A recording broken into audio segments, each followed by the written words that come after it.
कि सबसे बड़ी दुश्मन कोई शक्ति है तो वो शक्ति वो है जो असलहे बनाने और बेचने का काम करती है, जो मिसाइल बनाने के बाद बेचने का काम करती है, जो वेपन का कारोबार करती है और पूरी दुनिया को जंग में धकेल देना चाहती है।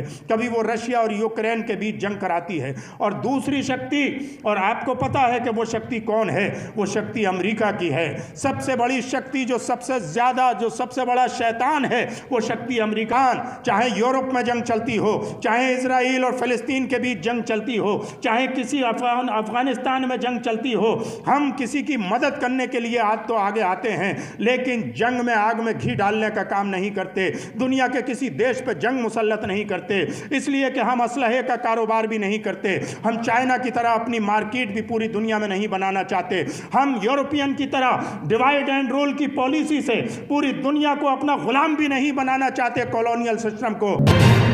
कभी वो जंग रशिया को तोड़ने के लिए होती है, कभी वो जंग वेस्ट एशिया को कमज़ोर करने के लिए होती है, आपस में लड़ा दिया जाता है। और कभी वो जंग इजराइल और फिलिस्तीन के बीच होती है, इसलिए कि जंग जहां भी होगी, फाइटर जेट किससे ख़रीदा जाएगा, मिसाइल किससे ख़रीदा जाएगा, एटम बम किससे ख़रीदा जाएगा, ये जितने असलहे हैं वो किससे ख़रीदा जाएगा।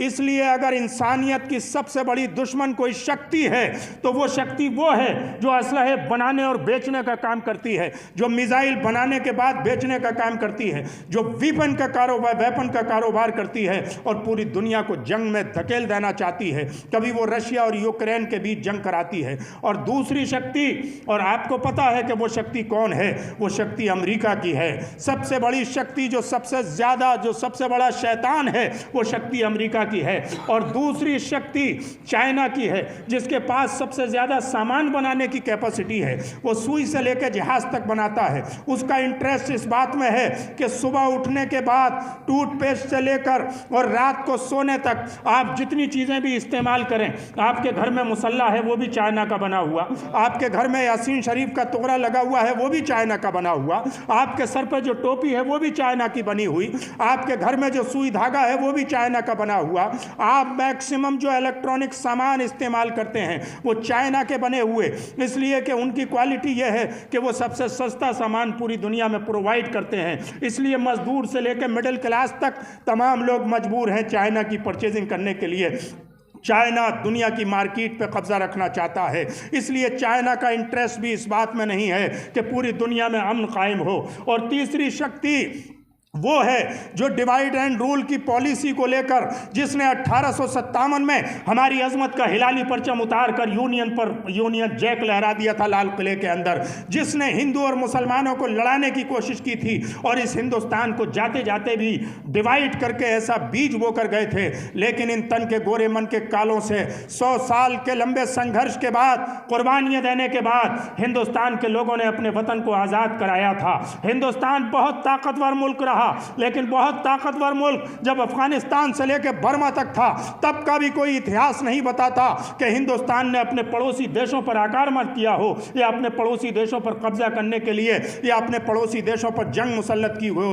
अल्हम्दुलिल्लाह हमारे इंटरनल कुछ भी इख्तिलाफात आते जाते हों, वैचारिक तौर पर पॉलिटिकल कोई भी अप्स एंड डाउन आते हों, लेकिन इसके बावजूद हिंदुस्तान, चाहे यूरोप में जंग चलती हो, चाहे इजराइल और फिलिस्तीन के बीच जंग चलती हो, चाहे किसी अफगानिस्तान में जंग चलती हो, हम किसी की मदद करने के लिए आज तो आगे आते हैं, लेकिन जंग में आग में घी डालने का काम नहीं करते। दुनिया के किसी देश पर जंग मुसल्लत नहीं करते, इसलिए कि हम असलहे का कारोबार भी नहीं करते।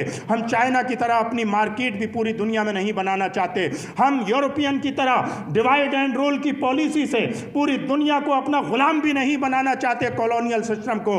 और चौथी सबसे खतरनाक ताकत वो है जो खुद हम मुसलमानों के अंदर सांप की तरह हमारे नौजवानों को भड़काने का काम कर रही है, और उस ताकत का नाम है जमाते इस्लामी। उस ताकत का नाम था इख्वानुल मुस्लिमीन, मुस्लिम बिरादरहुड। उस ताकत का नाम है सल्फी वहाबिज़म। यानी जितने लोगों ने ऐसा लिटरेचर तैयार किया है, जिस लिटरेचर की बुनियाद पर आपको खुदा और रसूल के रास्ते से भटका कर सो कॉल्ड जिहाद के नाम पर कभी कश्मीर में आपका खून बहाया जाता है, कभी पड़ोसी देश में میں آپ کا خون بہایا جاتا ہے، کبھی افغانستان میں آپ کا خون بہایا جاتا ہے، کہیں IS کھڑا کر کے سیریا اور عراق میں آپ کا خون بہایا جاتا ہے، کہیں داعش آپ کا خون بہاتی ہے، کہیں بنگلہ دیش میں جس وقت بنگلہ دیش کے لوگ اپنے ملک کی آزادی کی لڑائی لڑ رہے تھے 1971 میں، اس وقت اگر پاکستان آرمی کے ساتھ جماعت اسلامی کے کارندے صرف اس بنیاد پر بنگلہ دیش کے مسلمانوں اور بنگلہ دیش کے غیر مسلموں کا جینوسائیڈ کر رہے تھے کہ وہ اردو بولنا نہیں جانتے تھے، یعنی جو بنگالی بولتا تھا اس کا قتل عام کر دیا جاتا تھا۔ اس لیے اس ریڈیکل لٹریچر کو ایلیمنیٹ کرنا بھی ضروری ہے۔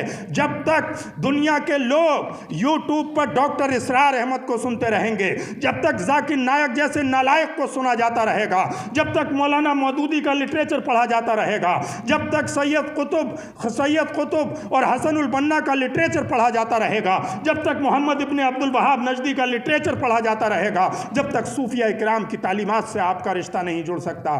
اس لیے جب بھی کبھی ایسا ہوتا ہے، بڑی کہاوت ہے کہ ہاٹی سے میڑا لڑے اپنا گھر برباد کرے۔ اسلام has never permitted any kind of offensive war except defensive war۔ نبی کریم صلی اللہ علیہ وسلم پر طائف میں کتنے ظلم کیے گئے، لیکن اس کے باوجود حضرت بلال اور حضرت خبیب کو تپتی ہوئی ریت پر لٹایا گیا، گرم پتھر ان کے اوپر رکھے گئے۔ اللہ کے رسول نے بد دعا بھی نہیں کی، بلکہ یہ کہا کہ اے اللہ تو انہیں سمجھ عطا فرما کہ یہ مجھے پہچاننے لگیں۔ قتل کی سازش کی گئی تو آپ نے ہجرت کو اپنانا بہتر سمجھا، اور طاقت میں ہونے کے بعد، صلح حدیبیہ کرنے کے بعد دنیا کو یہ میسج دیا کہ خون خرابے سے بچنے کے بعد دشمن کی شرطوں پہ عمل کرتے ہوئے بھی کبھی صلح ضروری ہے۔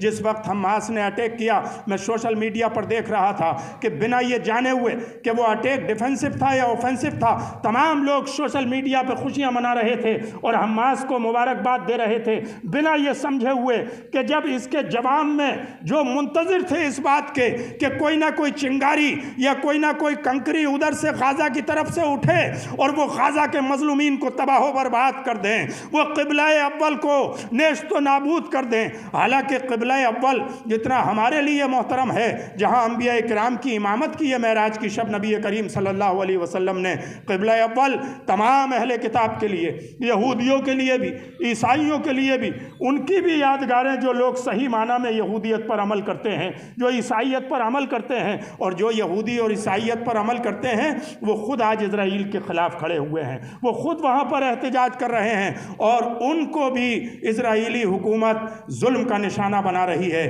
اس لیے جو آکارمن جو وہاں کے ہاسپٹل کے ساتھ ہو رہا ہے، ان کا پانی بند کیا جا رہا ہے، یہ کربلا کی یاد دلا رہا ہے۔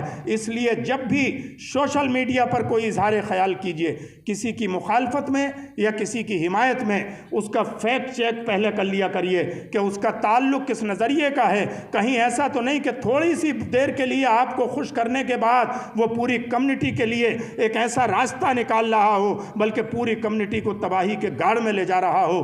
اس لیے ہمیں لٹریچر بھی بہت سوچ سمجھ کے پڑھنا ہے۔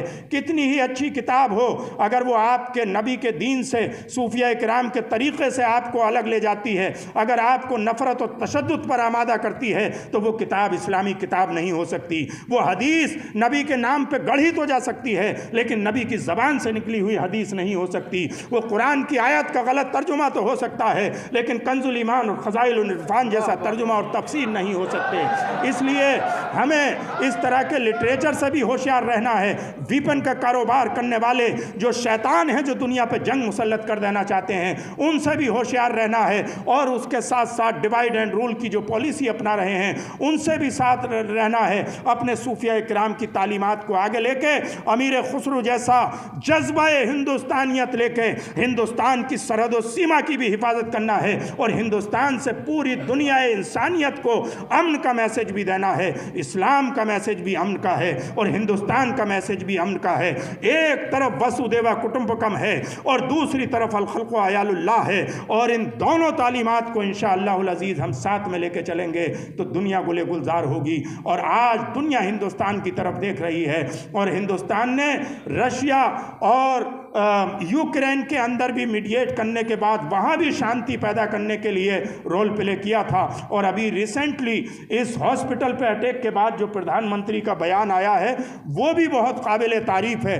हो सकता है कि इस जंग में भी मीडिएट करने या इस जंग को भी कहीं ना कहीं अमन के रास्ते पर ले जाने के लिए ऐसे ही मुल्क रोल प्ले कर सकते हैं जिनका इंटरेस्ट जंग में नहीं है, जो हथियारों का कारोबार नहीं करते, जो चाइना की तरह अपनी मार्केट नहीं बढ़ाना चाहते। इसलिए हमें उन नास्तिकों से भी जो चाइनीज़ हैं उनसे भी होशियार रहना है और हथियार बेचने वाले शैतानों से भी होशियार रहना है। इंसानियत की भी हिफाजत करनी है, हिंदुस्तानियत को भी आगे बढ़ाना है और बैतुल मुक़द्दस की भी हिफाजत करनी है और वहाँ के जो मजलूम हैं उनके लिए दुआएं भी करनी है। और जो रास्ते आगे बनेंगे सरकार से बात करने के बाद, जैसे जैसे मुफ्ती साहब आपको डायरेक्शन देंगे उस डायरेक्शन के मुताबिक इंशाअल्लाह हम मजलूमों की मदद करने की कोशिश करेंगे।